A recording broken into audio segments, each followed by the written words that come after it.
When one small mistake destroyed everything, it didn't happen suddenly like a thunderbolt. It happened quietly, almost invisibly, the way a hairline crack grows in glass until the whole thing shatters under the slightest touch. I was the kind of guy who believed I had everything under control. A stable job, an apartment I loved, a small circle of friends, and a routine that kept life steady.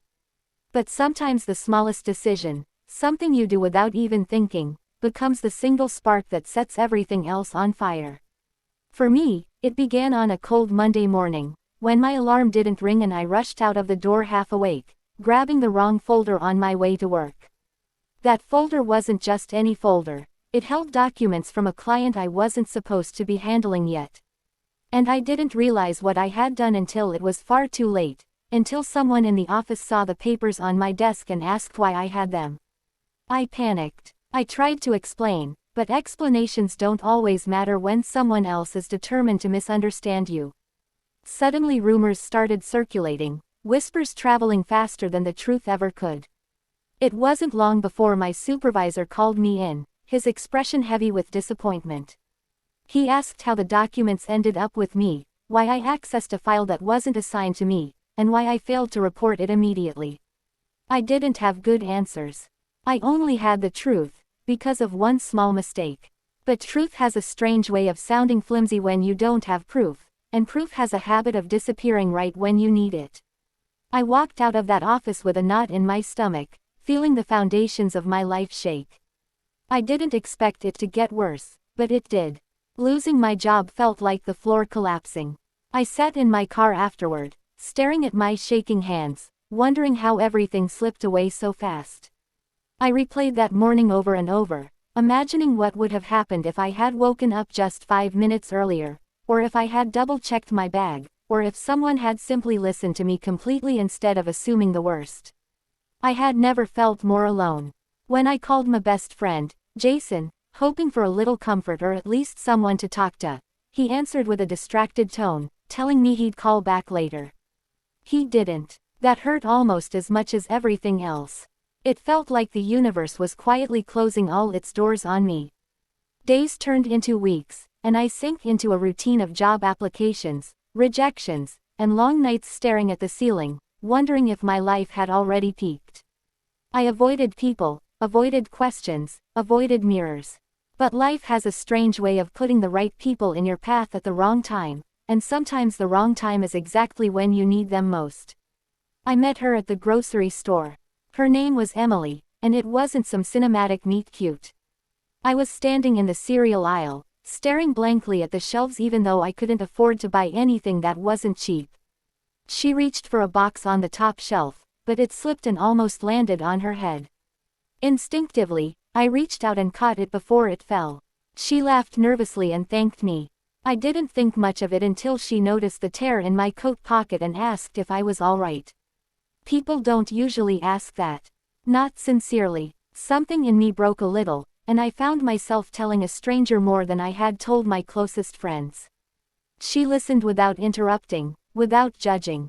She didn't offer clichés or quick fixes. She just listened. And then she said something I didn't expect. One mistake doesn't define you. Sometimes losing something pushes you towards something better. I didn't believe her. Not then. But her kindness stayed with me.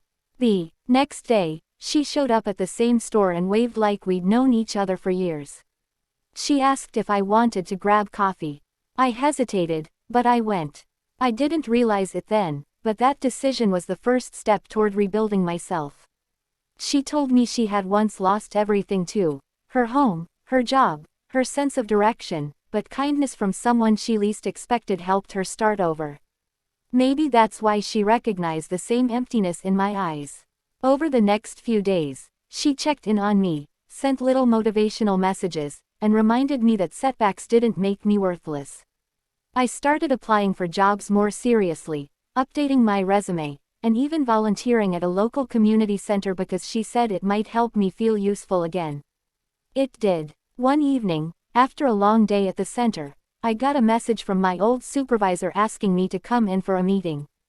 My stomach twisted. I didn't want to walk back into that building, but Emily encouraged me, saying sometimes things turn around when you least expect them. I went, nervous to the core, expecting another wave of disappointment. But instead, I found out that someone in the office had admitted to misplacing the document folder weeks earlier, and security footage proved that I had simply picked it up with the rest of my things that morning. They apologized. They said it was a misunderstanding. They said I could return to my job.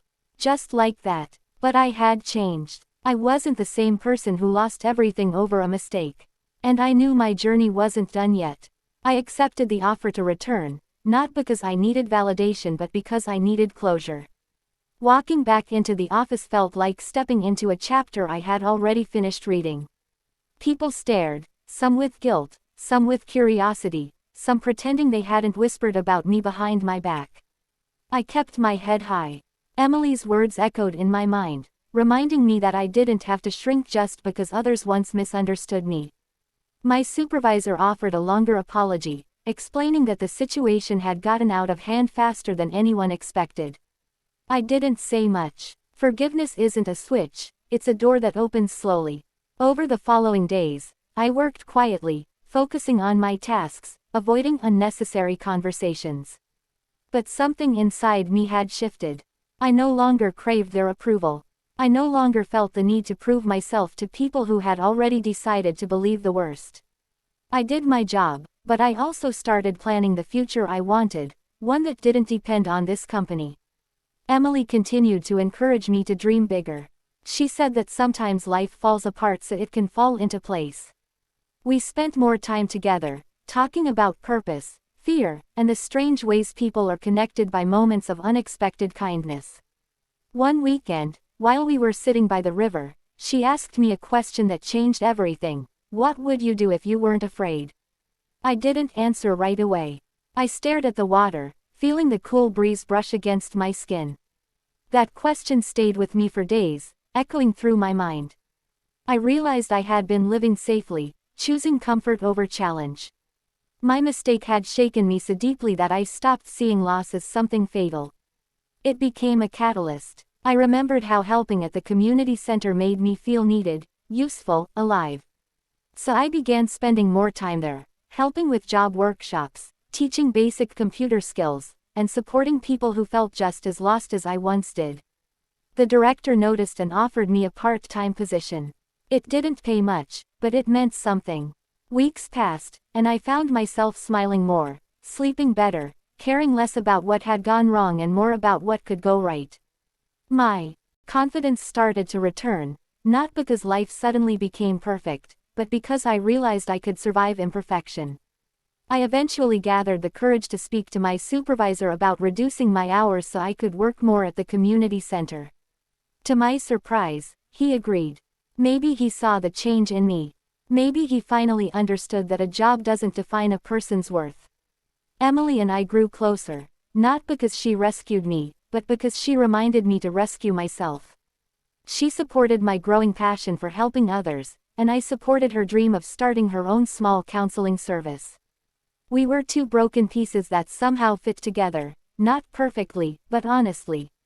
One evening, after finishing a workshop with job seekers, I realized something important. The kindness Emily showed me wasn't meant to be kept. It was meant to be passed on. I saw myself in the people who came to the center, nervous, discouraged, standing on the edge of giving up. And I wanted to be the person for them that Emily had been for me. Months later, I made the decision to leave my corporate job completely. It wasn't impulsive, it was intentional. I had saved enough, planned enough, and believed enough to take the leap.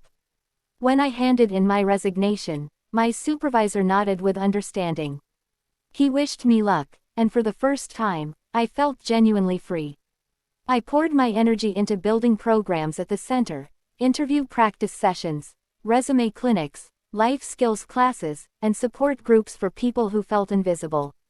The work was exhausting but fulfilling in a way that no paycheck had ever been. And every time I saw someone smile with relief, or cry with gratitude, or walk in with slumped shoulders and leave standing taller, I felt the weight of my old life disappear a little more. Emily eventually opened her own counseling practice, small but full of heart. When she got her first client, She called me immediately, her voice trembling with excitement. We celebrated with cheap takeout and laughter that filled the whole room. Life felt simple, real, and unexpectedly beautiful. Looking back, I realized the mistake that once destroyed everything had actually rebuilt me. It stripped away the parts of my life that weren't meant for me anymore.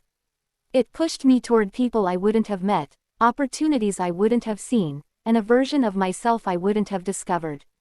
It taught me that sometimes the universe removes things not to punish you, but to redirect you.